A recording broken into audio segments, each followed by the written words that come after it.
হস্তমৈথুনের কারণে আপনাকে যে পরিস্থিতির মুখোমুখি হতে হবে, গুনাহ থেকে বাঁচুন, একবার হলেও শুনুন। লজ্জা নয়, জানতে হবে। রাসূল সাল্লাল্লাহু আলাইহি সাল্লাম নিজের মেয়েকে এবং মেয়ের জামাইকে জানিয়েছেন, তো আমাদের এত লজ্জা কিসের? বিয়ের আগে না জানার কারণে ছেলে ও মেয়ে এক বদঅভ্যাসে জড়িয়ে পড়ে।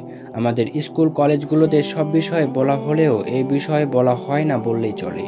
তাই এ বিষয়ে না জানার কারণে অধিকাংশ ছেলে ও মেয়ে নিজের জীবনকে ধ্বংসের মুখে ঠেলে দিচ্ছে। জরিপ করে দেখা গেছে বর্তমানে অবিবাহিত ছেলেদের মধ্য হতে 85% আর মেয়েদের মধ্য হতে 65% এই বদঅভ্যাসে জড়িত, যেটাকে আরবিতে বলা হয় আন-নিকাহ বিল ইয়াদি, অর্থাৎ হাতের সাথে বিবাহ করা। ইংরেজিতে বলা হয় মাস্টারবেশন, আর শুদ্ধ বাংলায় বলা হয় হস্তমৈথুন, যেটাকে নবীজি সাল্লাল্লাহু আলাইহি ওয়াসাল্লাম হারাম বলেছেন। আর এই কাজ অত্যন্ত ভয়ানক। এটা করার কারণে কিয়ামতের দিন আঙ্গুলের পেটগুলো থেকে বাচ্চা অর্ধেক বের হয়ে থাকবে, বাকিটা ফেরেশতারা টেনে বের করবেন। নাউজুবিল্লাহ। অন্য আরেক জায়গায় বলা হয় এটা করার কারণে যে সেমেন বাইর হয়, কোনো ডাক্তার বলে থাকেন একবারের সেমেনে 20 লক্ষ শুক্রাণু থাকে। সেই শুক্রাণুগুলো থেকে একটি ডিম্বাশয় গিয়ে বাচ্চার জন্ম হয়। তো এই অপচয়ের কারণে আল্লাহ তাআলা কিয়ামতের দিন বলবেন, এই শুক্রাণুগুলোর জীবন দাও।